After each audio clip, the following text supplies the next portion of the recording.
Physically demanding activities over a long period of time, such as military service, can cause osteoarthritis of the hip and knee. But if that arthritis isn't diagnosed for years or even decades after you leave military service, is it possible to still consider it connected to your military service? I share my thoughts in this video. I'm Dr. David Geier, orthopedic surgeon, sports medicine specialist, and anti-aging and regenerative medicine expert. I help veterans by writing Nexus letters that argue that your orthopedic injuries are connected to your military training and service so you can get the compensation you deserve.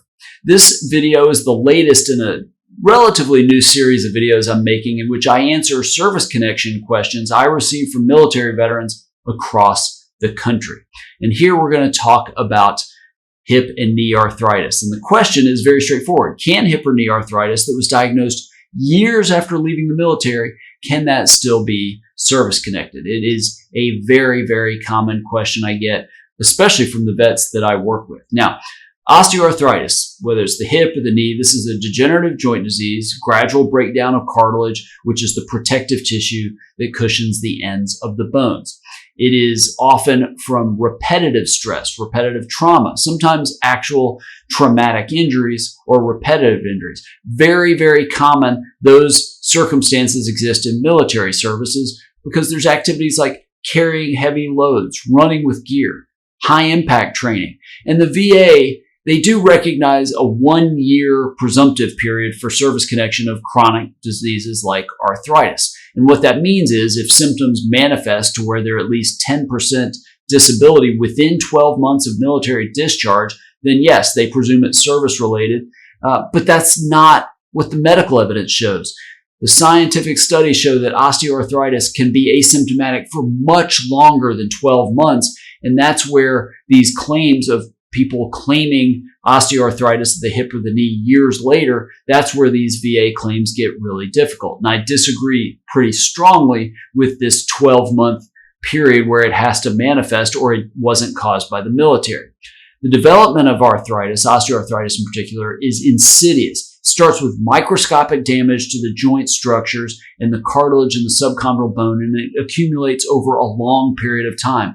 And a lot of that time without noticeable symptoms.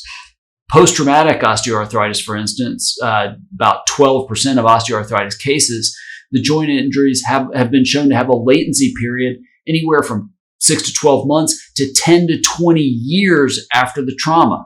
The inflammation initially resolves, but you have progressive, slowly progressive, but progressive cartilage degradation, basically silent until the pain, the stiffness, the swelling, the reduced mobility of the joint becomes evident. But again, years later, just look at the knee with an ACL injury or a meniscus tear, which very common in the military. That process, the same process, the inflammation and the slow degradation of the joint structures, the subchondral bone and the articular cartilage, but symptoms have been shown to not surface until that cartilage is significantly thin. And then you've got other biomechanical changes in the joint, osteophytes and things like that. Same thing goes on in the hip.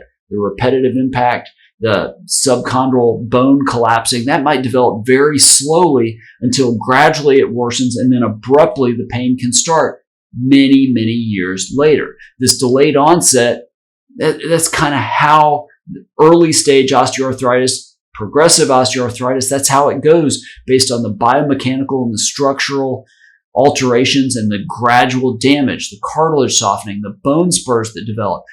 A lot of times early on, very little, if any, pain at all. But the body compensates. You get muscle strengthening around the joint. It masks issues in that area for years. Then you factor in things like age, genetics, what types of activities and lifestyle you lead after military service. That can accelerate the progression of the problem. But the root cause of the problem, again, goes all the way back to the military service. That is very, very important to point out. So for veterans, that can mean even if the knee or hip pain first appears anywhere from 5, 15 years, whatever, after discharge, it may still be, I would argue, directly linked to those military duties. And that's supported by not just x-rays and MRI studies in your service records, but expert Nexus letters. So in terms of the VA claim, establishing service connection in such a situation, especially beyond the presumptive period, Buddy statements can help, showing, hey, this has been getting worse over time. Obviously, treatment records, going to see the doctor for hip and knee pain, hip and knee issues, after military service, very important. And then, yes, independent medical opinions from an orthopedic surgeon, ideally, demonstrating with scientific studies the causal link between those military duties and future development of the hip and knee arthritis. All right, if you're interested in learning more about the disability claims process, I wrote a free ebook. You can get it absolutely free. There's a link in the description below this video. The 8 most common reasons the VA denies service connection for disability claims and how you can beat them. Check that out. I'm very proud of it, even though I am writing a second edition of that right now. That'll be out in the coming months. Make sure to subscribe to this channel. Click the bell to be notified when I release a new video and when I start my Veteran Nexus Letter live shows. If you're interested in a Nexus Letter for your injury or condition, you can click the link in the description below. You'll learn more about working with me and my team. We try to make the process simple. We try to make it quick, and I work really hard to write a Nexus Letter that gives you the best chance of success in your claim. Thanks for watching, and I look forward to working with you.